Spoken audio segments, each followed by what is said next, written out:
Oh, Christian. It's a good day. How are you doing today? I'm doing good. It's a beautiful day. How you doing? The dog's out. I'm doing great. How are you? I've been good. Thank you for inviting me to your beautiful home. Thank you for coming.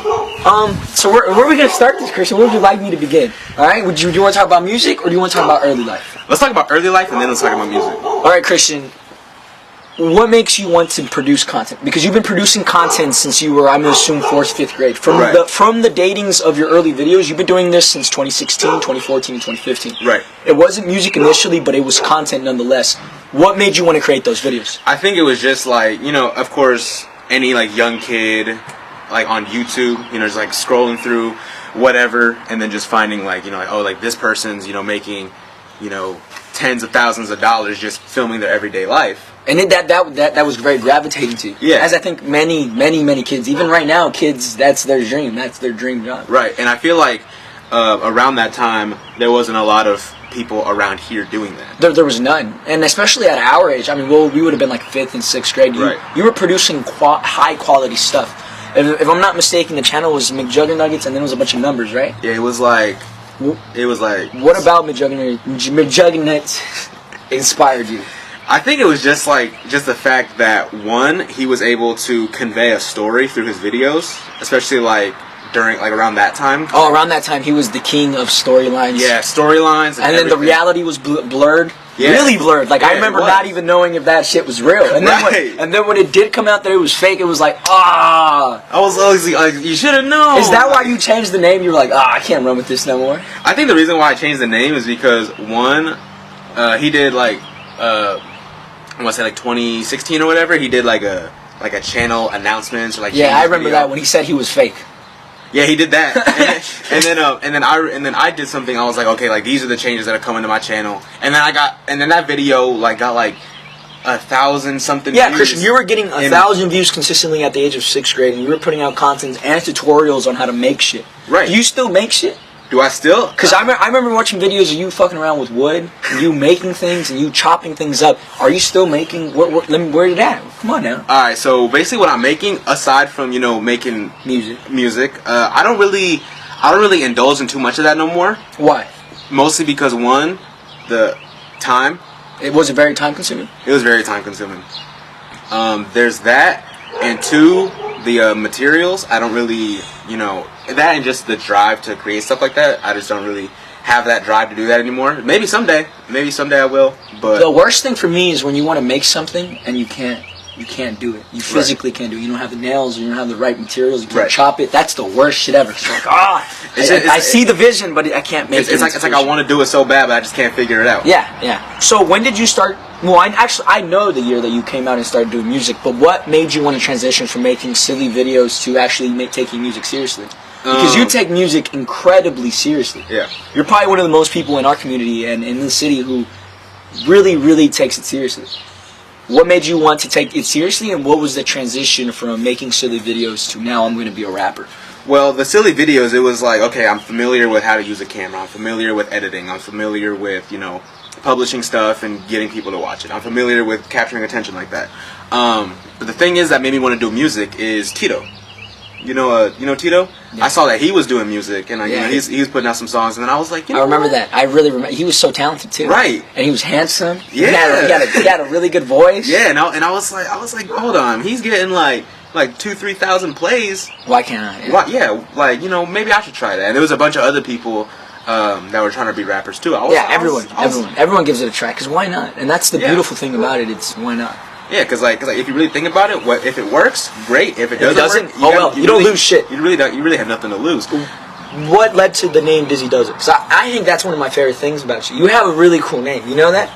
Most people have really crappy rapping names. Right. And your name isn't bad. It flows well.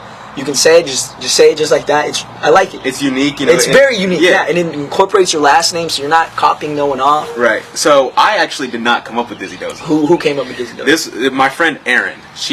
Me and her and a bunch of other people. We were on like a church retreat, and for a whole weekend. We went out to the middle of nowhere, Kansas, and we were at a bonfire, and we were gonna have a talent show because we were there all weekend. We were gonna have a talent show. I think the next night, and this was I want to say like a couple days before my 14th birthday. So I was like 13. Oh, yeah, I remember this. Man.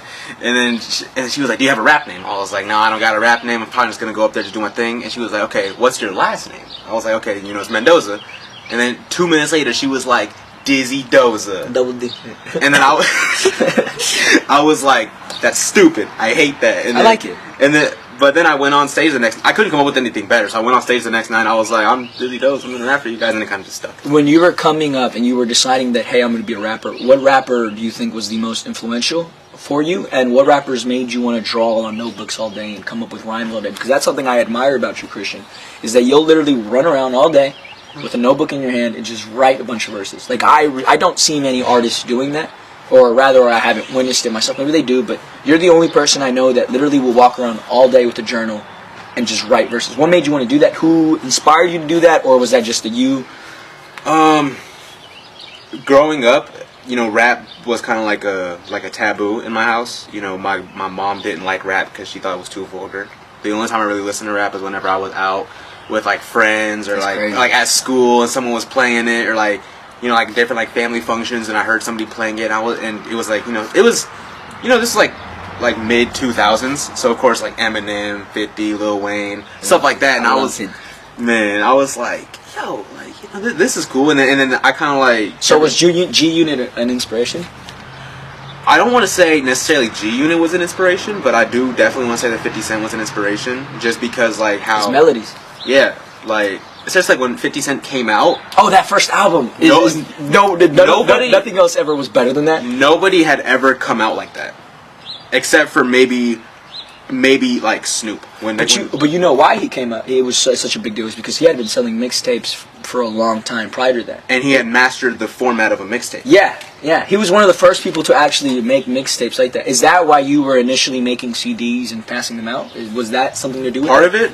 But then also part of it was like because like, you know how every, you know, 13-year-old kid that wants to be a rapper is like, hey bro, check out my mixtape. Hey man, check out my mixtape. You know, and then, you know, just wanting to, you know, have memories with people, because I know like there's a lot of people. I still have your first 2 CDs. I hope you know that. They're in my room. I don't even have those anymore. Really? I have them. They're in a folder. Not a folder, a binder from Ms. Buchanan's class. Because you gave it to me in Ms. Buchanan's class. Man. I remember? I don't know if you remember. You gave it to me in Buchanan's, and I put it in my folder. I do remember that. And I also remember passing out CDs like in the stairwell. Yeah. And I think part of that was just like, one, you know, wanting to be like, okay, you know, I'm doing this. Right. If this ever becomes something, I want these people to have these things like, oh, like it's memorabilia. You know, like this was his first project. Do you like your early content? No. Why? Because I feel like a lot of it was just rhyming for the sake of rhyming. Like if you listen to like my first 2 projects, the reason why in multiple songs I put out where I say like, oh, those 2 didn't count, because one, I was finding my sound, I was finding who I was as an artist, and 2, a lot of it just didn't make sense. Like literally my very first song is literally stolen bars from 8 Mile. Really? Like my first song is called Starting Out, and I remember the entire verse. It go like, remember the parking lot scene where it's like, my techniques bizarre and ill, I scar and kill. I literally, like my first song, my techniques are bizarre and ill, I scar and kill. You just switched it up. Yeah, you were plagiarizing, but you weren't. Yeah, I've been there. I like doing that. I like listening to music and then adding a verse to it. I've always done that. Right. And then, you know, there was stuff like that, and then also just how a lot of times when I was making songs, I just like looked up. There's this website called Rhyme Brain. I typed in a word and it just generated a bunch of words. I was like, okay, you know, there's like animal, cannibal, and then I was just writing a bunch of stuff. Like basically, I was just putting together a bunch of nonsense and making it rhyme. When did you find out that you didn't actually have to rhyme the words together as much as it's more important for the words to flow together? When did you find that out? I want to say around I put out 7 projects. No, I know you've put out so much work. Not to mention you put out a lot of freestyles. Your freestyles are probably one of the most entertaining things that you drop, because you literally just have so many word combinations. Genuinely, I enjoy it. Right, and so I put out 7 projects, and I want to say it was my last project where I really found out that what you're saying and just making it sound good is more, like making the song sound good is more important than actually having bars. Right, because like the thing is, like it's like you can have bars, but if you don't know how to make a song sound good, then it doesn't matter. It does. Yeah, you're right. It does not. Kind of just like my earlier stuff. Whenever I did a hook, like my first 2 projects, I didn't have a single hook on any of those songs. It wasn't until my 3rd project, the Storybook, where I actually started incorporating hooks. And basically what I did is I just took a random part, like, okay, I had, you know, say like 3 verses, and there was a couple extra bars that I didn't use. I would just be like, okay, we're not going to put those in the verses, I'm going to make those extra bars the hook. And, you know, and the hook was kind of just, you couldn't tell the hook from the verses, which is why the songs didn't click. But now it's like, you know, for example, Slept On, it was just like, the most people I've had in the crowd was 564, and half of them don't even know who I am anymore because I'm slept on, I got so much skill, I'm so slept on, every beat I kill, like. For your music going forward, do you think that you're going to continue the hooks, or is that something that you're just kind of messing around with it? What do you think is your preferred style? Do you prefer just going in and doing bars, or do you want to have really good hooks? I want to have good hooks because the thing is, I'm, of course, you know, lyricism and stuff like that. That's the type of stuff I grew up on. Like, I grew up on, like, you know, the Eminem show where he just blacking out the whole time.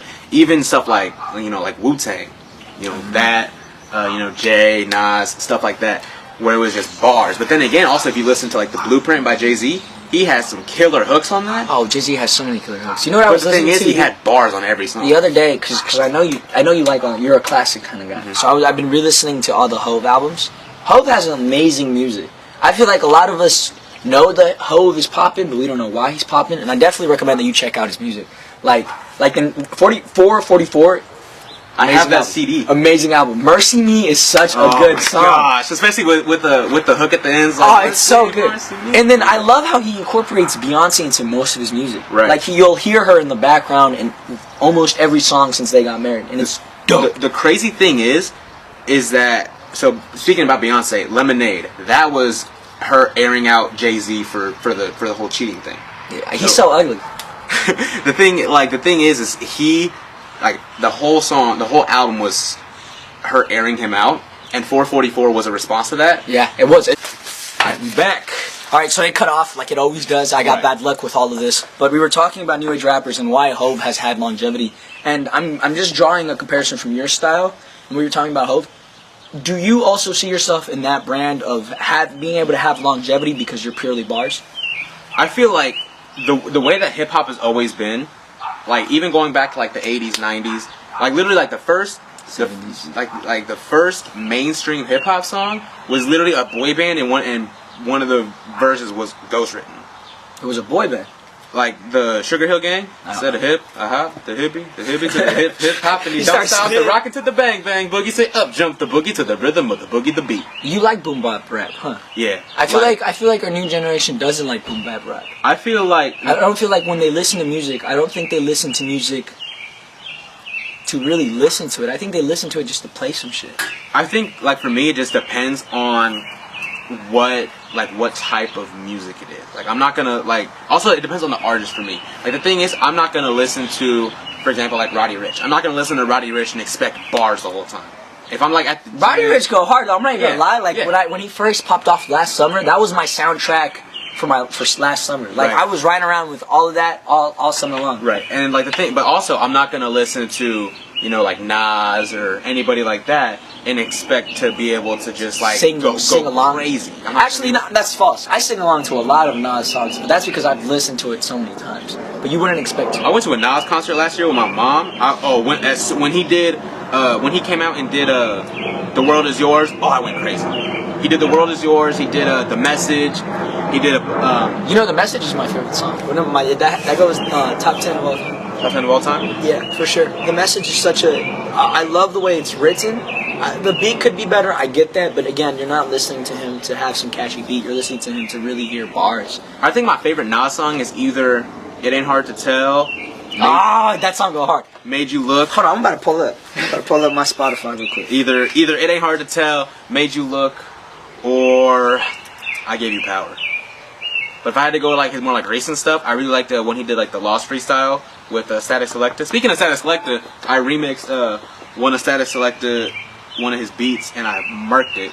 I like the Gucci Gang one that you did. Yeah, I like that one too. That one, but like the one that really blew up was the Big Egos one. Simple Things, Bonjour, and Everything in Adam and Eve were my favorite songs from the new album. I Can, love it. This might sound a little funny, but Less Than an Hour, I really love. Get Down, Get Down. Love. Oh my God. If I Ruled the World. I just remembered that one. If I Ruled the World is such a good song. It's such a fantastic song. Hate Me Now with Puff. Like a lot of people didn't like it, but then the thing is, a song with Puff, I'm not gonna necessarily put it very high. Why? But because I feel like I don't know. I just never liked the way that Puff raps. But the thing is, he doesn't. But like the thing is, I wouldn't call him a rapper though. The thing is, the hook on "Hate Me Now" that's perfect for Puff. I like all the work that Puff Daddy's done with Nipsey. If you go, I recommend that you check that out. They dropped like 3 songs together, and they're really, really good. Like the production is really, really good, and Nipsey really does flow on those beats really well. I really like Nipsey. I grew up on Nipsey. Like the thing is like I didn't start listening to Nipsey until after he died. See, I'm like that, but not like that. So my father has always listened to Nipsey, and it's always been around for my older cousins, but I never enjoyed the music. Mm-hmm. Like, I would sit in the car and listen to it, yeah, but I didn't enjoy it. Like, I wouldn't play it in myself. Right. It wasn't until his passing that I really took into contrast. Oh, I've been listening to this guy my whole life. I've been listening to all the bars he said. I've taken a lot of it to heart. Now, let me actually give him a chance. Right. And the Crenshaw tape is my favorite tape. Face the World is my favorite song. I recommend that you listen to that if you haven't already. Face the World.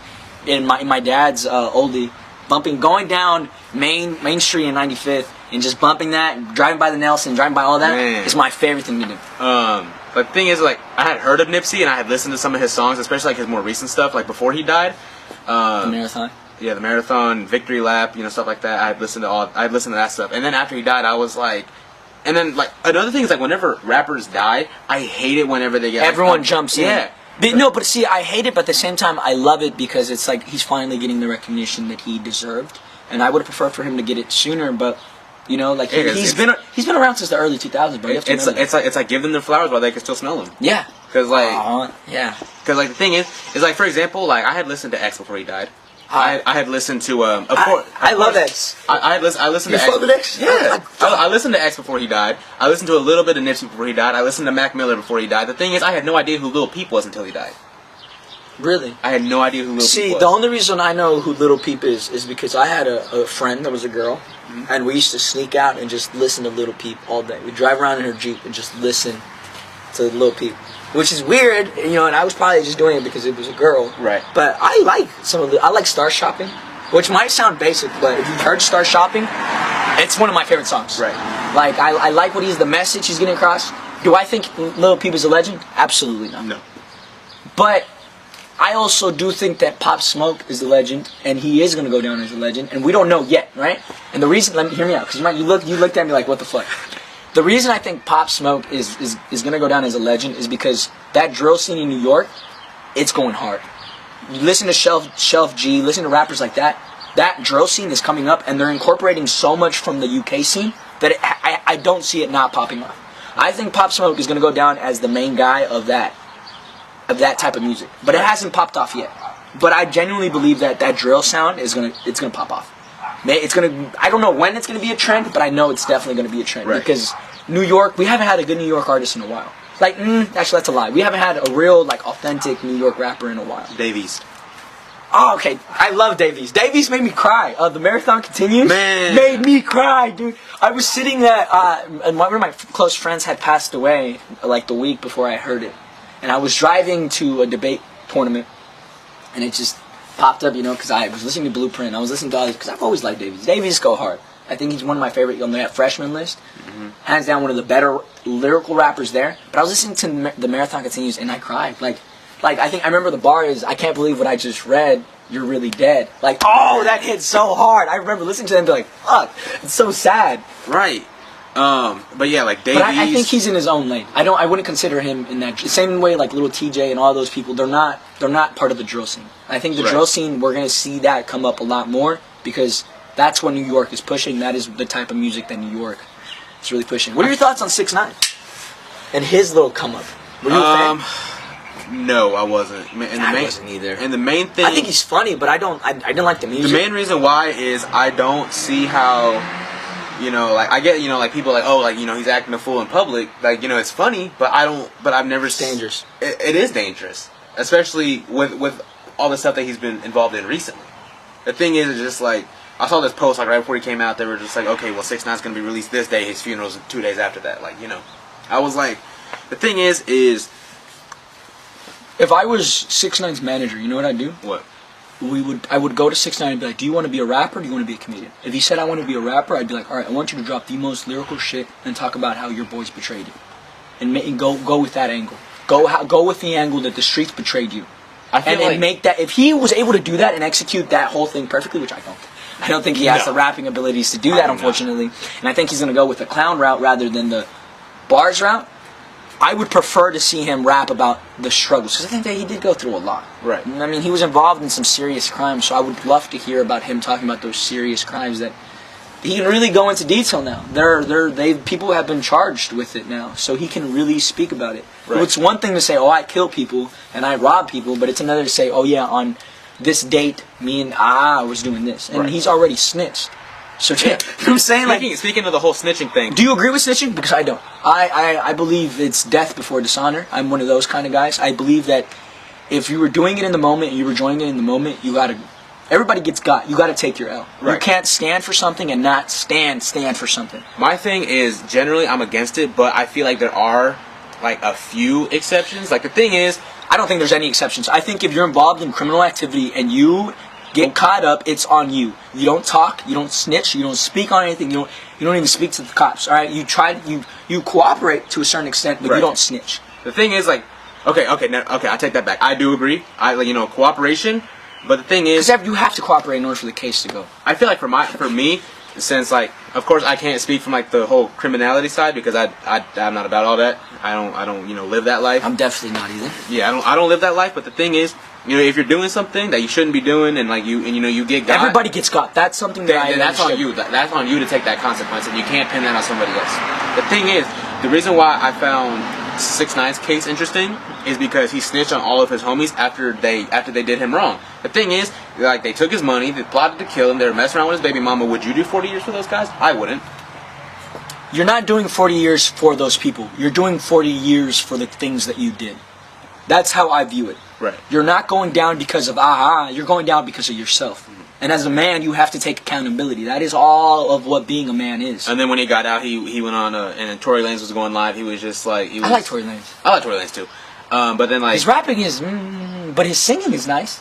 I like when he sings, but I also like when he gets really dark and he's just rapping. I forgot what Jordan Lucas said to him. He was like, take all that auto-tune back to T-Pain. I was like, the thing is, he is a like. Have you heard Coldest Playboy? And he dropped an album I think a week ago. Coldest Playboy is such a good song. Like the bars in that are so good. I think one thing about Jordan Lucas that he does have is you can tell he was a loser in a past life. I know that sounds his real name is Gary. You can just tell that he got bullied. His name sounds like he took L's in the past. Amazon. And you can just tell. I think my mom has a package coming. Are you gonna go get it? Are you gonna run up on it? Wow, Amazon hasn't been delivering shit for me. There's like a month delay. Really? Yeah, I ordered a bunch of equipment and then there's a month delay. It's weird. Here you go. Have a good day.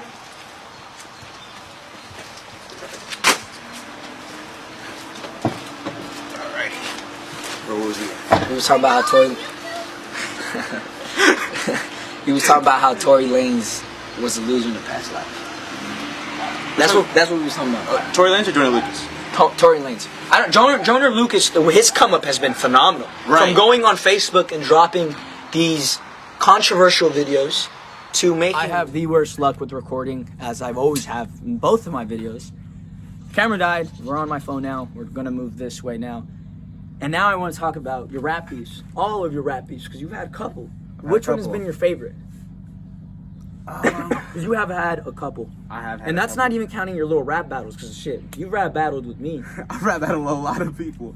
But like in terms of like actual beef, there's only ever actually been one. Which is the Casey Mike's. Which is the Casey Mike's one. And how did that go about? Alright, so this was sophomore year. Well, my sophomore year. And he was a freshman. Yeah. So sophomore year, and somebody in one of my classes, I'm not gonna say names, but somebody in one of my classes, they were like, yo, like there's this rapper, he goes to school here, his name's Casey Mike's. I was like, I bet. So he told me to check out the SoundCloud. I was like, oh, okay, so I did. listen to a couple songs because we were still in class, so I didn't want to take up too much time. I had work to do. I was like, just skim through a couple tracks. I skimmed through a couple tracks. I was like, I like the production choice on it. I like the beats. Oh no, his beats are really good. His beats are fire, and he's getting better. I definitely think that he keeps getting better and better and better. As does any artist that stays with it. Yeah, I mean, if you start doing something frequently enough, you're bound to get good at it. Right. But yeah, and I was like, his production choice is fire. I was like, he's got really nice beats. And then I think it was either the next day or a couple of days after that, I saw him in the cafeteria and I went up to him and I was like, hey bro, like you're Casey Mikes. And then he was like, yeah, I told him I was like, like I really like the beat selection. I think that it's fire. And then dabbed each other up, went on our way. Right. Then I want to say either that day or again a couple days after that, I messaged him. I was like, because of course, like whenever I meet a new rapper, I always like get the urge to rap battle them. Oh really? See, no, when I meet a new rapper, I always just send me any link that you got. I want to hear everything, anything, and all of it. Because I like music. I love listening to music. So especially when it's people from your community that you can support. Yeah, because then you can really say, are those bars accurate? And then you can really look at it. Casey Mikes bullied me once, and we fought once. Really? We were like 10, 9, and him and his older brothers kept messing with me. And I remember I grabbed him by his chain and just pulled him down, and we fought. And my mom actually had to run out there and separate us. Bruh. But I didn't know he was younger than us. But he was taller than me at the time. So, Yeah, he's tall. But when we were kids, I thought we were the same age. I thought he was older than me. But I remember we got in a fight. I don't know if he remembers. In case if you're watching this, I wonder if you remember that. I don't know. I'm cool with him. I mean, I don't have any problem with him. But when we were kids, he was fucking with me. Right. When did you guys actually start going back and forth? Besides just saying, hey, I want to rap battle you. Okay, so I challenged him to the rap battle, and then I was like, pre-written bars, just for fun, I seen that on Snap, right? Yeah. Where was that at? That was in the hallway or in the cafeteria? That was in the cafeteria. Like, oh, you talk about like. I remember seeing snaps of that on people's stories where you guys were going back and forth. Oh no, that wasn't him. That was somebody else. No, it was Casey Mikes. I never actually face-to-face rap battle. Oh really? Yeah. Who the fuck? Who'd you rap battle face-to-face? It was Nick. It was Nicholas? I have a video. I love Nicholas. I forgot what I said. That's one of my best friends. You know that? I was like, when I rap, I never exhibit whackness. You look like Justin Bieber before he got his black friends. I said something like that. Have you tried rapping with Casey Young? The real Casey Young, not Clay. I love Clay.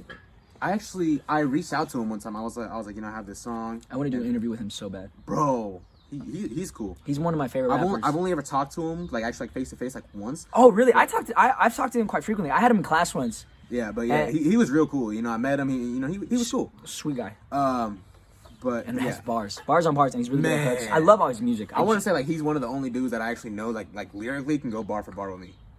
I would love to see you guys go back and forth.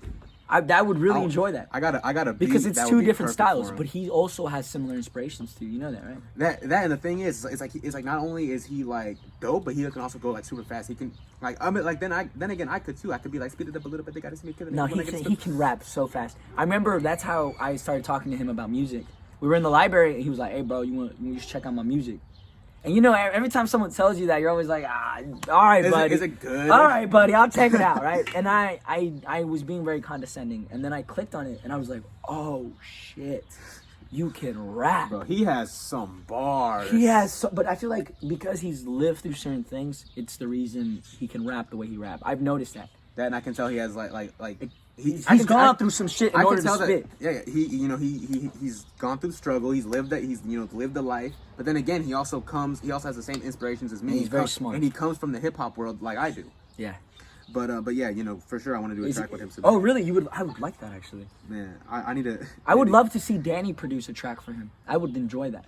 Like Danny hopping a track with him. Bro, Danny is a beast. Danny is a beast. A monster. Not only out. does he make songs sound good, but he knows what's gonna get people going. Yeah, he knows what people are gonna listen to. Which is why when I did Beautiful, I was like, okay, I want this song to be something that's gonna make the city go crazy. Who's gonna make the city go crazy? They'll go crazy for Danny. So that's why I sent it to him. Beautiful. I like Beautiful because Beautiful is a simple track, but it gets straight to the point and it talks about your beautiful city. Yeah. I wish you guys would have used a different picture though for the cover.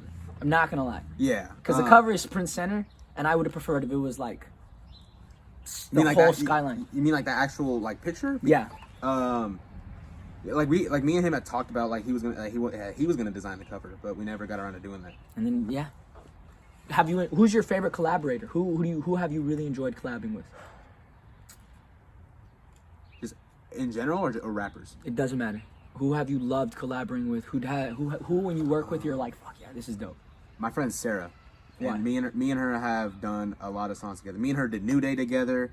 We did another song on Hold On. Me and her did Kick Off together. And the reason why is because not only does she have the voice of a freaking angel, but also I've heard all those songs. You showed them to me. Yeah. Me and her actually got another song on the new album.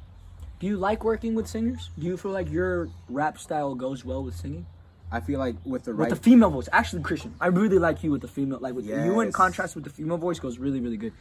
I think like stuff like Real or New Day or Fly High, I feel like those ones where like it has like the female voice on it, I feel like those really work. With the right Christian, they really work. Yeah, with the right instrumental. With the right instrumental. Yeah, I like those. I think those are probably my favorite tracks from because you can drive, you can listen to it, and you just calm. And also Christian, you don't curse. Right. You don't curse. Like, you don't have any profanity. Why? Why do you not curse? Is it because you grew up in a Christian home? Or is it just because you don't like cussing? I don't like to curse in my music. One, because like my family members, like they play my music for like all like they're like little kids and stuff. Like the thing is, I'm not gonna like go on a song and then be dropping F-bombs and like have like a little kid repeating that. Because, why? You don't think that's dumb? Because I remember being a little kid and repeating so many F-bombs. Like literally, my first curse word was the F-bomb. Yeah, everyone was. And I was like 5 years old. Yeah, because that's the one. That's the one. That one and bitch.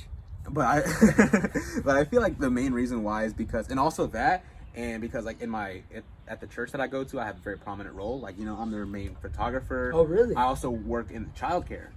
Oh, that's over dope. there. If the photography aspect of you, that's an aspect you've had since the very beginning. Mm-hmm. You've always been very technical. How have you been able to convey that in your music? Like in terms of music videos, are you ever gonna drop one that's just videography, speaking, just phenomenal? I have one planned. I want to be there. I would love to be part of it. That'd be fun. And basically what my thing is I'm gonna sit on the hood of a car and I'm gonna go down the street and I'm gonna rap. Really? Yeah. I'm excited. I'm looking forward to that, Christian. Like I said, you're someone who is very consistent and you push very hard. Right. Where do you see yourself in 5 years? Are you still going to be a rapper, or is it this another phase in your life? And I don't want to be disrespectful when I say that, because I don't know if it's coming off as disrespectful, but just how we saw the McJuggerNuggets phase of your life, do you see yourself phasing out of rapping, or is this something that you want to do full time? I would love for this to be something that I do for a long time, but then again, just like with anything that people do, you phase out of it. There's a chance that you could phase out. Like the thing is like for example, going back to Jay-Z, when he dropped the Black album, he was like, you know, this is my last album. After this, I'm retiring. I'm done. Yeah, but we don't know it's bullshit. Every rapper who says every rapper says that it's their last, because they either have a contractual obligation to drop something, or they're just rappers. They're gonna continue to rap. Like you're gonna continue to rap your whole life, Christian. I hope you know that. You're gonna be with your kids one day, and you're gonna be like, "Pra-ta-ta-ta-ta," and they're gonna be like, "Well, my daddy got hooks, man. Man, my daddy got bars." Like, but I do want this to be what I picture myself in 5 years is we're gonna do another interview in 5 years. We're gonna be in a different house. We're gonna be in different locations. We're gonna be in different aspects of our lives. Yeah, I'm gonna be in a different house, and we're gonna have a whole studio, and I'm gonna be making that bank. That is the goal. Since you have such a prominent role in your church, why haven't you considered making religious music, like extremely religious music? Don't you feel like that would hit a core audience? I feel like it could hit a core audience. Or is that just not the direction you want to go? It's partly that, but, or do you not just want to use the Lord to profit money off of it? Is that a thing? Because I've always thought maybe that's why he doesn't do it. He doesn't want to profit off the Lord. The thing is like, I've done songs where like, of course, you know, there's songs where like I've talked about, you know, God. And yeah, but have you ever really thought about centering a whole tape around it? I haven't had the thought of centering a whole tape around it, and the main reason why is because I feel like I wouldn't be able to pull it off. Really? I disagree, Christian. I really disagree, Christian. I very much so disagree. I definitely believe that you could use people from your church to help you go hard. Like Sarah. I met Sarah at church. Yeah. I met Jordan and Ava and all them at church. Most of your friends you've met at church. Pretty much every person that I've collaborated with, aside from, you know, Danny or Paz or anything, everybody that I've collaborated with on a song, they're all from church. So you've never thought, hey, let me drop a really Lord preaching type of song? I have a song that I'm working on right now, actually, called "Dear Lord," and basically, like, the whole thing is just like it's like I drew a lot of inspiration from Joyner Lucas, Devil's Work. I drew a lot of inspiration from that. Like if you love us so much, why do you let these things happen?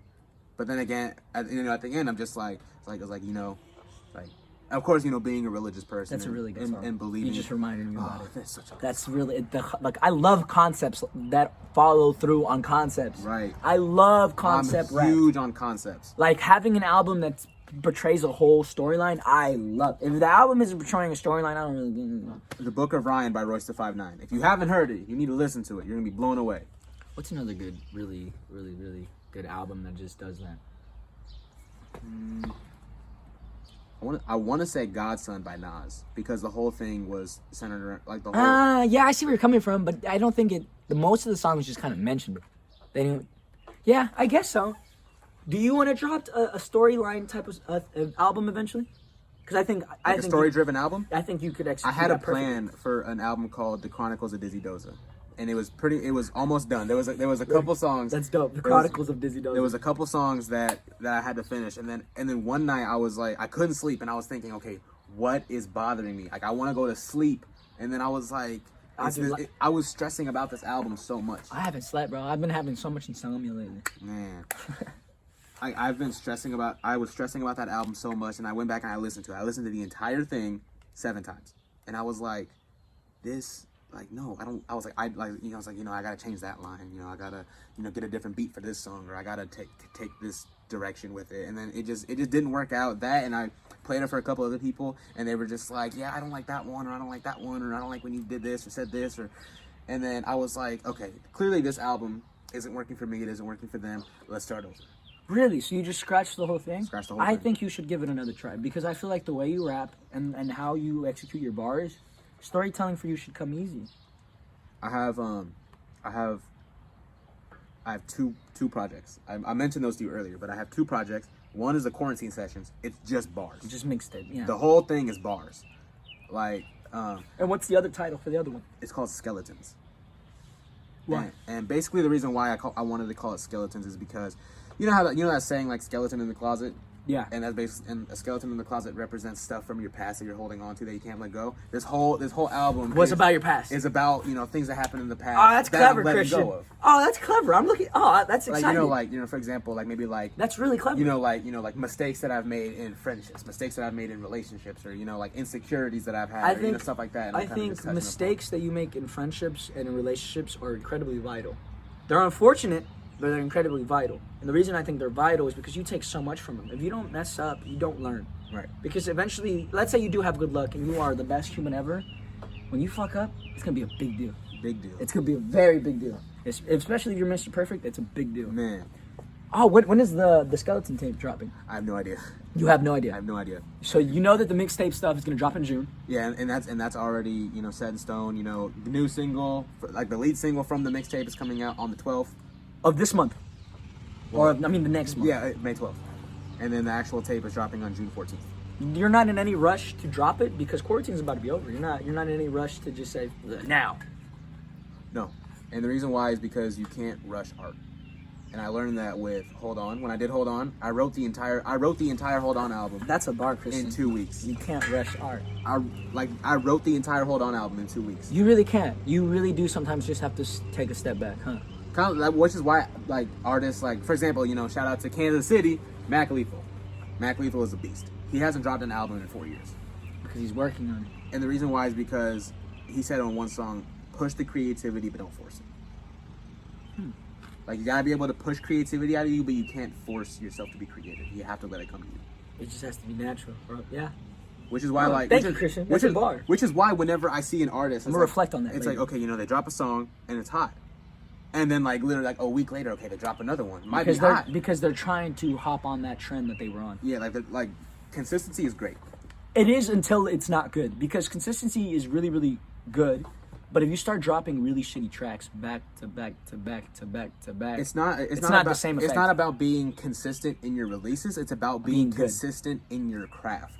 If you can't be consistent with your art, then your art isn't art. It's just not. It's just homework. The thing is, Jay-Z, his first album, Reasonable Doubt, well, his first, like, his debut, Reasonable Doubt, came out like in 96. studio album. 96. He's dropped 13 albums from 96 to 2017. He's dropped 13 albums in 20 years. I've dropped maybe 7 albums in like 4 years. Have you thought about ever reaching out to any labels? Have any labels reached out to you? And if they were, would you sign? Yes and no. Like when it comes to like people reaching out, Like, what if a label came to you and they're like, hey, we would love for you to ghostwrite for us, and we'll pay you X amount of money, but you can only ghostwrite for us? Would you say yes? Or yeah, no? I do it.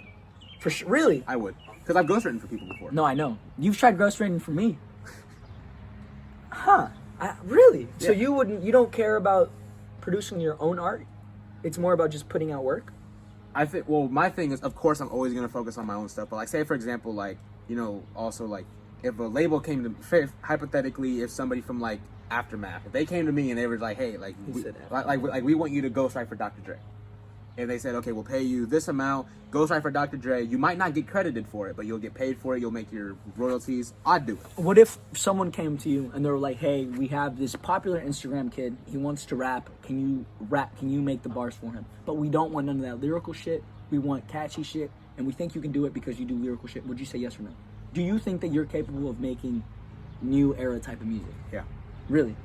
Do you think it'd come easier to you, or you think you would struggle to make a track like Elementary, like by Little Pump? It's really easy to make songs like was like, hey, my flag color red, hey, shoot you in the head, hey, like it's really easy to come up with stuff like that. Yeah, because it's just got to be catchy. Because that's what people listen to nowadays. I love that kind of. It's really easy to come up with that. Yeah, that don't keep sounding good. It's All right, really I can't even see red. But then again, it's like me. It's like if I wanted to do a song and I wanted to have that type of flow, I would be something like whoa, killing the game, whoa, going insane, whoa, better with age, whoa, you know that I'm great because the ink in my pen is the blood in my veins, like. So you would use the whoa more as like a hook. Yeah, like it's something to give it more balance and something to be like hey, you know, make it catchy. Like the thing is like you can be catchy, but if you're not really saying anything, then it doesn't matter. What's the value? So for you value having a message and being concise with what words you use. Mm-hmm. Why? Why do you think that's so important to you? Because I feel like that type of music will always transcend. And you think that music will have a longer longevity than the. That's why people like again going back to Jay-Z, Nas, Eminem. That's why they're able to be. I don't like Eminem's new stuff. His new stuff's okay. No, it's not. He rapped better when he was on drugs. Raps so much better when he's on drugs. I think like right now he kind of just sober him is more like technical. I've noticed that. He's always been technical, but now it's like crazy. Like and like he's even. And I think now it's like because it's him. Yeah, I think like for me it's just like he's always been crazy. Of course, you know, Eminem's the first rapper I ever listened to. I grew up on Eminem. Yeah, Mockingbird, all that whole album. I can definitely. Mockingbird makes me cry. All those songs. I can definitely say that. Eminem, I don't know why, but I can definitely say that Eminem's one of my favorites. But not the new shit. I can't rock with the new shit. Revival was not a good album. Really, I prefer Revival over the other one. Which one, Kamikaze? Yeah. I think Kamikaze was just too angry, and that he was just. I didn't like Kamikaze. I think like the thing is just like it's kind of like when he dissed Iggy. I forget what Iggy said, but she was like, you can't use celebrity name drops to pad out lazy bars. Yeah, because he was just dissing everybody. He was just. I don't like watching Eminem diss people. I like when Eminem talks about his life, his which is why I feel like his last album was good because it focused less on dissing people and it told more stories. See, but I don't see Eminem as a storyteller. For me, I've always enjoyed the fact that he gets personable. Stan? Okay, no, you got me there. I don't like him. Like, I wouldn't. If the track isn't about his own personal experience, I don't think I could rock with it. If that makes sense. Like, you know how we have rappers like Nas who can literally, or like J. Cole, who they can pick a topic and make a beautiful song with it, right? I don't see Eminem being able to do that. I think Eminem is at his best when he raps about what he's lived and what he's gone through. And it's like stuff like cleaning out my closet. Cleaning up. Oh, that song is so sad. It's such a good song. It's such a good. It makes me just sit there and be like, oh, it makes you just want to cry. Man, that's such a lot of his music makes me want to cry. I don't know what that is, but it makes me want to cry. A lot of it. But yeah, or like a Toy Soldier. Man, oh Toy Soldiers. God. That song, or like I'm Not Afraid. That was my shit. I'm Not Afraid was my shit. I used to watch the SpongeBob remix. The thing is, for me, I feel like Eminem hasn't put out a classic album since. Oh, he hasn't put out a classic since he's been sober. This whole decade. His last The like last his past his decade. last album that could really like for me that could really be a certified classic, possibly is Recovery, and that was like 10 years ago. Yeah, I agree. I 100%. Yeah, Because it had like Not Afraid, Not Love Afraid. the Way You Not Lie, Afraid is such a good. Love the Way You Lie. That went diamond. Well, that was because of Rihanna. Yeah. Rihanna did, man, and also Rihanna's the shit. Let's keep well, it. Skylar Grey was originally going to be on the hook. Really, Yeah, Skylar Grey wrote the hook. I prefer Rihanna. I think Rihanna is what adds the flair. Recovery is. I think Recovery Recovery is has such a been good the album. last good album from him. And we Well- were kids when that came out. You have to remember that. We Yeah, were this is like, I was 10, like, 8. I was like 8 years old. Yeah, we were really young. And I was slapping there. The thing is like for me, like for his new stuff, I like Relapse. I didn't. I don't like none of this new shit. It makes me so I sad. like Relapse. I like Recovery. I liked March Madness LP 2. A couple of the songs, not really, but for the most part, I liked it. I didn't like Revival. That I can sit there and I can appreciate Eminem for being an incredible artist and lyricist, yes, but do I like it? Like, do I have any of his new music in my playlist? Absolutely not. Right. Absolutely not. I don't like none of it. It's so unfortunate because I see Eminem as one of the greats, but as time has progressed, if he doesn't drop something substantial, I think he's gonna ruin his legacy. Which is why I feel like with Revival, how he had like all like the pop features on it, like he had Pink and he had Kalani and he had all Pink them. goes hard. Pink does go hard, but Pink the thing goes is, hard. Give Me a Reason is such a good song. But what's the name of that song? The hook is Give Me a Reason. I'm gonna Google that one. What, Need Me? No, not Need Me. Pink go hard. Just know Pink, I like Pink do Pink. go hard. Pink go hard. Pink got the Rona too. Really? Yeah, she got the Rona. You know, the Rona is very high in this community that you got me in. Yeah. It's the highest in this community. Yeah. How do you feel about the Rona? I have mixed feelings about it. Me too. I feel like I hate this whole year. Last year was awful, and I hate this year. And it's just, I think like for me, like the thing is with the Rona, it's like okay, of course, like me and you, we're probably not going to be affected the same way. We're young. We're not going to be affected the same way that my grandma would be affected. right, but I'm still washing my hands, brushing my teeth, Yeah. and doing everything that I have to. The really only good thing I can say about the Rona is that it's reinforcing hygiene that we should have known since first grade. Washing your hands. Dude, not even. Bro, we've been learning how to wash our hands since preschool or kindergarten. I don't know. There's this one kid in my preschool class. He didn't wash his hands. See, no, I used to be a. And he was dirty. Can I keep it a bug with you? If I don't touch my penis while I pee, I don't wash my hands. If I just whip it out and I just piss, I don't wash my hands. I don't feel a purpose to. I don't even flush it. I'm a degenerate. I'm keeping it in a butt. Like at school, never wash my hands. Never ever. I I just don't whip use it out. public restrooms. Oh, you're one of those people. You I can't go. I don't Trust give it. a. I had a bad experience. I don't one care. time. I let my nuts hang. The thing is like one bad experience it'll ruin something forever. You know what? The only bad experience I've had in the restroom was when I grew up with all women. Mm-hmm. So I would go to the girls' restroom, and I think I was like 11. And this one girl was like, "You're a boy. You can't be in here." And it just gave me the biggest anxiety attack. And I was like, "I'm so sorry. I'm so sorry." But it was like my mom doesn't let me go to the boys' restroom. It was such a weird thing. That was the only weird thing that's ever happened to me. One time I was at I actually have a video of what the bathroom looked like. I went to this Mexican restaurant, and I forget exactly where it was. I think it was on State Avenue somewhere, but I went to the Mexican restaurant. That's all bad already. and I went to the bathroom, and like literally, one, there was urine all around the actual toilet. Two, there was singe marks on the door hinges, and the hinges were broken. There was like singe marks on them. That, and there was a door it was like an extra like door in the bathroom. It was boarded up, and it had like a padlock on it.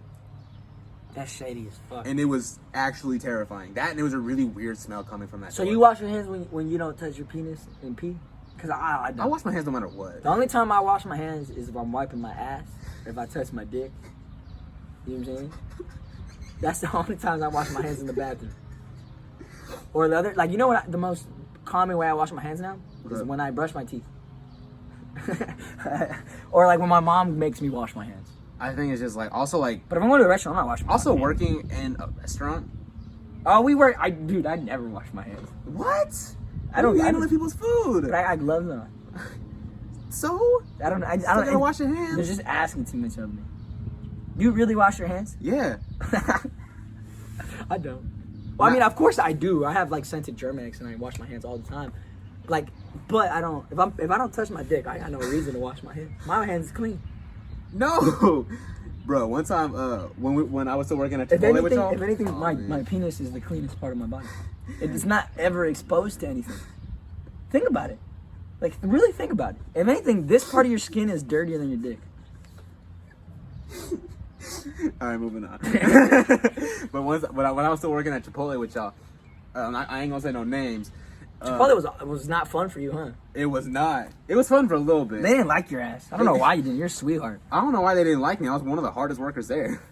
Yeah, towards the end. Like when I first started, I admit I was like real clumsy. Like one time I spilled like a whole thing of rice and I kind of just stood there and Gabby was like, what are you doing? I was like, I'm sorry. Like, See, they don't fuck with me at all. you still there? Not really. I haven't been putting. I'm there. I'm in the schedule, but I don't work that often. And it didn't really get like fun to work there until the very end. And then I was like, Because you stopped giving a fuck. That's all it was. it was just the way that I was treated by the management. Oh man, yeah. It was the way I was treated by the management, and I didn't like it. And I felt like they were treating me less than I was worth. Yeah, That's the thing. That's the thing, people. If someone is treating you less than you're worth, fuck them. Yeah. If somebody's not gonna recognize your worth, they don't deserve you. Yeah, at all. How do you think working at restaurants like Chipotle and just working in general helps you?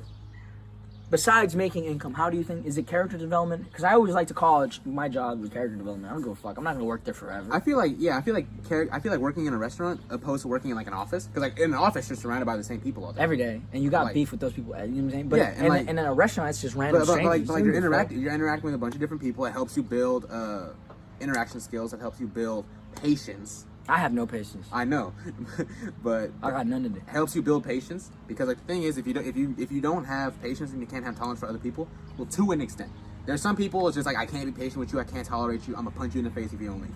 Like there are those people, but then again, it's also like it helps you build patience, because it's like, okay, you're high pressure, depending on the restaurant. Some restaurants are fast paced, like Chipotle or the one that I work at, or other. Oh, he said he didn't give no names. He said the one I work at. Can't let y'all know where I'm at. Are you enjoying it? Yeah, Is I it am. better than where you were at before? Oh, for sure. To So good much context, I used to work with Christian, and I went to school with Christian. That is how I know of Christian, and that's how I'm here with Christian right now. Or else this would be weird. You know what I'm saying?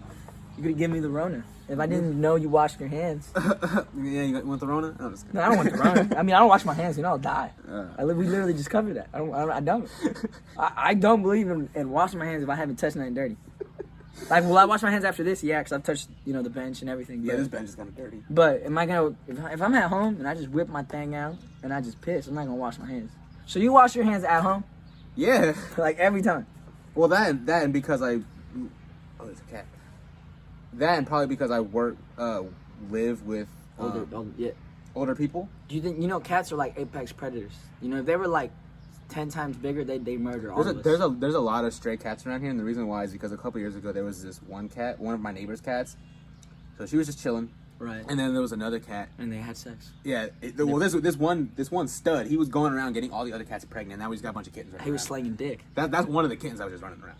Oh, and now they're predators. Look, you see how she's like just stalking? Oh, I find animals like that so fascinating. Because if they were I find a little, raccoons really fascinating. oh yeah, they're crazy. Because they're like really devious. And like They're really smart too. They're devious. They're smart. They got like little man hands, and they can stand up. So I think they're kind of funny because like they can stand up. One time, a raccoon opened my window. There was a raccoon in my backyard the other day. No, dude. One time I was sleeping and I heard someone fucking my window, and I'm thinking I'm getting robbed. I see little black fingers. I'm like, oh my god! And then I look at it. It's a raccoon, and I just pushed it. And I was like, and it screamed. And I was petrified. My mom was like, what the fuck? I was like, look, a raccoon was right here. I'm raccoons is ops. Put it like that. Man. No, I really thought I was getting robbed, dude. I just seen a little black hand just put my window up and try to kind of peek in. I was like, oh my god! Man. And I kicked it. We got so sidetracked. Yeah, we did. We were washing hands. Washing hands, raccoons, Cats. work, cats. Where were we? We're talking about rat beef. Yeah, we were talking about rap at one point. At one point there was That's beef. one thing I do like about this. It's all over the place, but it's dialogue. Yeah, I don't. Something, it's like okay, a typical interview is like, okay, we're talking about this for 5 minutes. A typical interview would be like this. What is your name? My name is Dizzy Doza. I'm the greatest rapper in Kansas City. Oh wow, really? Oh, who do you think is the best rapper out in Kansas City right now? Out in Kansas City, I don't even know. No, I'm Like I'm that not- I know, or just in Kansas City in general. in general. Tech Nine's been killing it. Tech Nine has been. You killing like it. Tech Nine? I rocks with Tech Nine.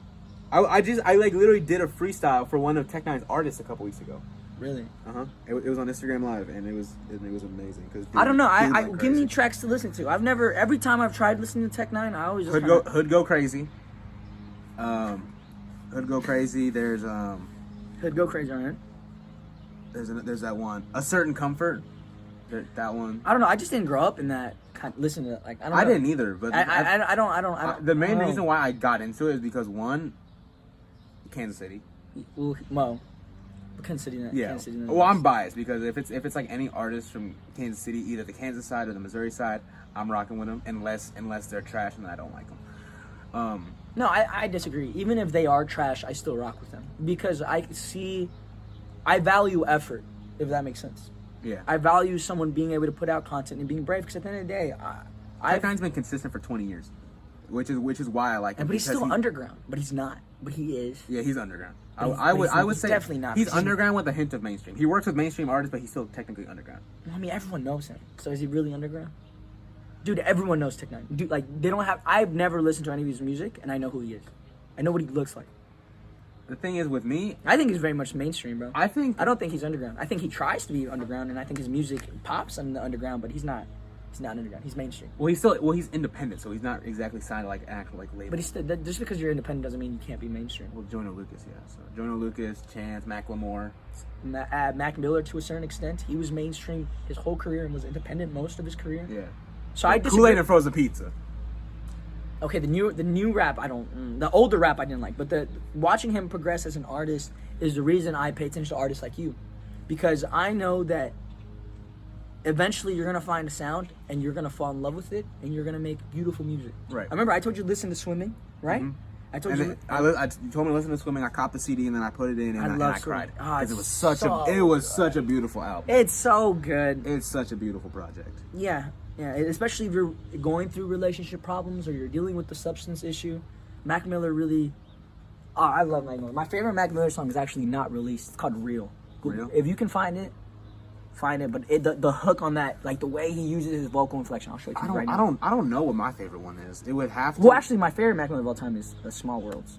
I really like Small Worlds. My I would have to say.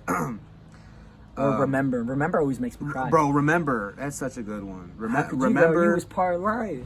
Or it's like, could you help me find my friend? I'll give you anything you need multiplied by 10. Like, yeah.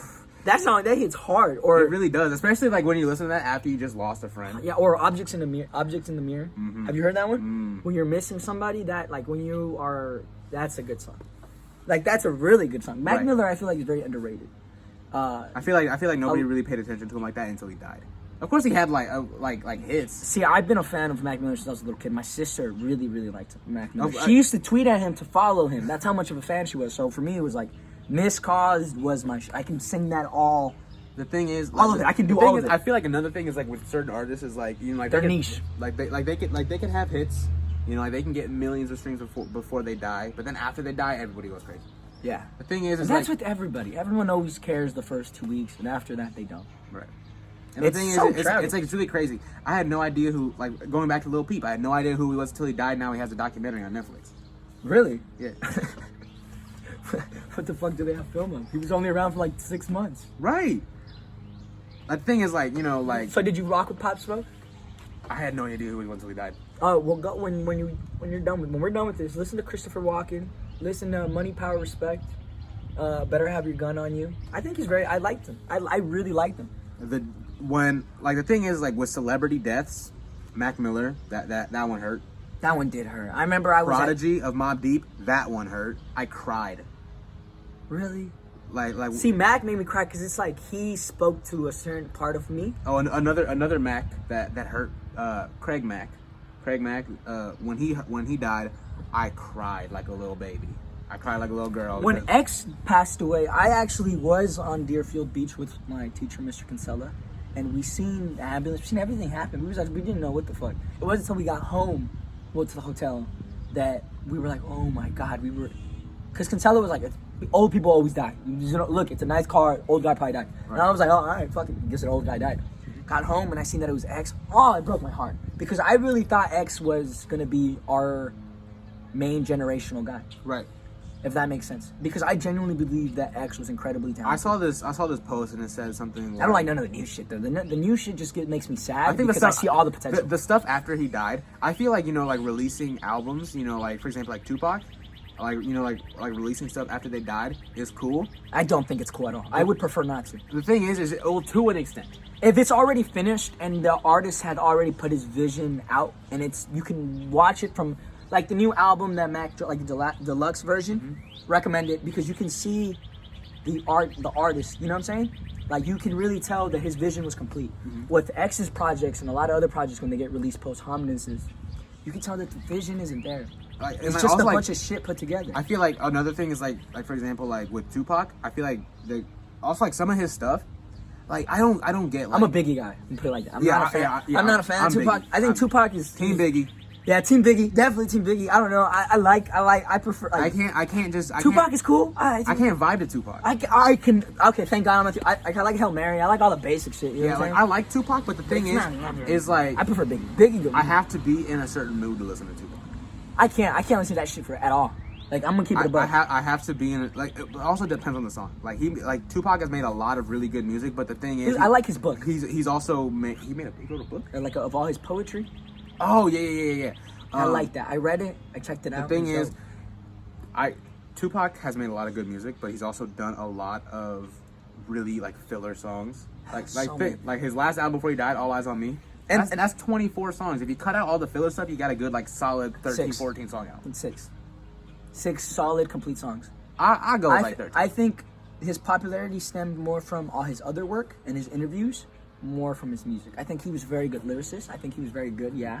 But I think the beef with Biggie and his friendship with Biggie and that whole storyline was what really gave him popularity. The thing is like he didn't, and also like the whole like when Pac was alive. This is another thing, like double standard when it comes to people. When Pac was alive, oh, he's a bad influence. He's a gang member. He's a horrible influence. But then when he died, oh, he was real. We need more rappers like Pac. We need more rappers like that. Same thing like nah, that's probably not a good example. I was gonna say Michael Jackson, but that's probably not a good example.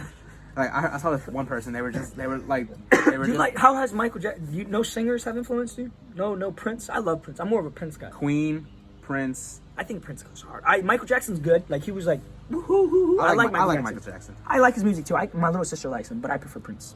Somebody tried to tell me like so like we were talking, me and somebody else the other day we were talking about producers, and then I was like Quincy Jones, one of the greatest producers ever. Definitely. Definitely. And then they were like who's Quincy Jones? I was like, are you kidding? I was like, Quincy Jones made Thriller. Are you kidding me? Wow, someone really told you that? Someone really told me they were like, who's Quincy Jones? No, see, because I thought he was a fucking a household name. In my opinion, he is. I know who he is. Like people who listen, who know about that kind of stuff, people who listen to Michael Jackson and stuff like that, they know. I re-listen to a lot of tapes, and that's why I know who the producers are, because I'll hear a track and I'll be like, this shit. The beat goes hard. Let me check out the producers. Top 3 producers of all time, in my opinion: Pete Rock, RZA, DJ Premier. Okay, let me see. I'm a new age kid. All right, I like Metro. I like. Fuck, I can't think of his name right now. Mustard. I like DJ Mustard. Yeah, Mustard's nice with it. Ye, hands down. I love everything Ye does. I really like his production.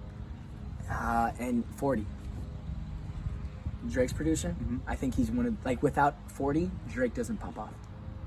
I can confidently say that. Without 40, without those beats, he ain't shit. Without the Drake has been so successful because he's used so many people. Now I'm asking you a question. If you were to pass away, would you want to drop your music that's not fully finished, or would you suggest against it? If it's not fully finished and it's not like snippets, have you heard the Skins album from X? They're fucking snippets, bro. Yeah, they're all snippets. Yeah, all of it. It was like literally it was what 9-10 songs, and the whole thing was shorter than an episode of SpongeBob. Like how? That's the thing. Like shorter than an episode of SpongeBob. Yeah, same thing. Like so like Binge by MGK. It was like 9 songs. Like it was. You like MGK? I don't. I thought the feud with Eminem was entertaining. I thought it was really entertaining. I saw a lot of people like, I saw this post. I thought it was really funny. It was like Eminem and MGK are going back and forth. G-Eazy and MGK are going back and forth, and Macklemore's gonna come out and tell all the white rappers that they need to unite and get along. No, yeah, MGK falls under the same thing as G-Eazy, but I like G-Eazy a little more because you can tell that G-Eazy's been through shit as well. Yeah. You can tell that Everything Will Be Okay is such it hits. Oh, it's such a good album. It's such because he's corny, but at the same time, he's like, you can tell he's coming from a place that's genuine. Kind of like Macklemore, like he's corny, but he comes from a place that's genuine. Like if you listen to like Same Love, is that the song I'm thinking about? The one that talks about gay people. The one that, Same Love, or the one that he recorded on his iPhone. The whole video that he recorded on his iPhone. I really like that song. Brad Pitt's cousin. Yeah, I like that. Oh, one. that one's so good. It's clever. It's like I made a cat for my. I made an Instagram for my cat. What the fuck happened with Macklemore? I haven't heard. I don't know. He apparently, last I heard, he was working on an album, and apparently like it's like a magic album. Like he's dressed like a wizard on the cover. Really? If he actually does that, I'm probably not gonna listen. That sounds ridiculous. Yeah. I feel like another thing is like Macklemore he hasn't had a hit that didn't have a feature on it. Thrift Shop, that was not only him. I remember Thrift Shop. Thrift Shop was so fun. like Thrift Shop, Can't Hold Us, Same Love. Thrift Shop, in my opinion, fell under the LMFAO type of music. Where every day I'm shuffling. Remember that? Yeah, it was just catchy. Christian, I got another question for you. What's up? What is your ethnicity? I know a lot of people love to wonder that. I worked with you, and everyone spoke Spanish to you, and you would look at them like, "Mi no habla, mi no habla, Oh, habla español. no habla español." What do you identify as? Do you identify as Mexican? Do you identify as white? What do you identify as? Oh, I'm definitely not white. No, yeah, absolutely not. I get mistaken for a lot of things. I got mistaken for Indian. I can see that. I can see that. I can definitely. Nah, but see, your hair kills it. Yeah. Somebody Your eyebrow. No. I got mistaken for Anglo-Saxon once. Really? Which, like, to be honest with you, I was like, is that crack? Is that what you smoking? Like, Yeah, you know. Anglo-Saxon? Really? But I could get it because the way you speak English and you don't speak Spanish. But I know your little sister speaks Spanish, ain't it? She speaks a little bit. My mom's fluent. Why do you want to learn Spanish? I do. You grew up with a bunch of Mexicans. Like, Yeah. Why haven't you picked it up? The thing is, out of all my family members, none of them are really fluent in Spanish. Like my great grandfather was. My mom is fluent in Spanish. But they all speak English, so Yeah. it's no point for them to even speak Spanish. Yeah. But if it was Mexico versus America, what team are you on? I'm America's team. America, because I was raised here. Yeah, the thing is like comparing like Mexico and America, that's cool. But when it comes to comparing like Cultures, it's very different. cultures, it's Because different. America's made up of a lot of subcultures. America is extremely diverse. Like, think about it. Hip hop is its own culture. Yeah. And hip hop, in some extent, might be synonymous with black culture, but The thing is, its it's own like culture. it's like a lot of people, like for example, going back to like Eminem. People are like, Talk okay, to. people are like, okay, well, like Eminem is, greatest rapper of all time. But like the thing is, like, okay, hip hop is black music, predominantly black music, Yeah, it was made to. and and just like 50 Cent said, a lot of people are mad that a white guy is doing it better than black guys. I love 50. 50 is a great troll. 50 50 inspires me. every day. Charlemagne said 50 cents petty has no expiration date. No, Charlamagne is someone I look up to. I like the way he does things, but I like Joe Budden. Lately, I've been preferring Joe Budden I like Joe Budden. over Charlamagne. I feel like Charlamagne, I feel like Joe. he does this thing where he's like, that's a new guy thing. I don't care for it. But when a mainstream guy who's also new comes up, he's always shitting on them. And Budden, he just kind of welcomes them. He's critical of them, but he welcomes them. I think my favorite little thing of Joe. A lot of people are like, oh well, Joe Budden. I like his pull-up series. I really like his pull-up series. My favorite thing. And I like the podcast. Is when it was when him and Drake were going at it. He really spit bars, dude. Like- And the cover titles are really cool. Making a murderer was 6 minutes of just manslaughter.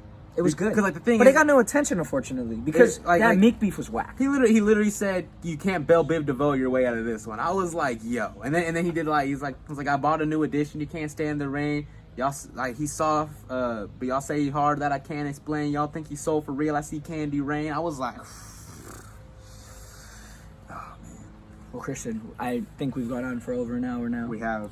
It's been a pleasure. It has been a pleasure. Thank you for being on my whatever the fuck this is. Right? I expect to see great things from you, and I'm excited to see the Skeleton Project and the Quarantine Project. I'm gonna play you a little bit of those. Oh, really? I'm gonna play you those. Oh, okay. Then bye-bye. Y'all have a lovely day. Thank you for watching, and check out Christian shit. You got Yeah, anything you wanna plug? new song, "Beautiful" with my man DFB. That's out. Spotify. Go check everywhere. out the DFB interview, and Yeah. while you're at it, go check out the Lonnie interview. The DFB interview was incredibly interesting. It was fun, huh? I love that one. and- Danny, he is such a beast. That like not only when it comes to music, but also just as a person. Just, like you get him one on one, you get him talking, and And he's so energetic. He's one of those people who I know can match my energy. he just has that charisma that makes you want to be around him. Go, and if the Abdul F Baby interview is out, go check that out. If it's not, then be patient on that. You interviewed him too? Yeah. That's what's up. Yeah. All right, we're done here. Thank All you. right, y'all. See Thank ya. you. Goodbye.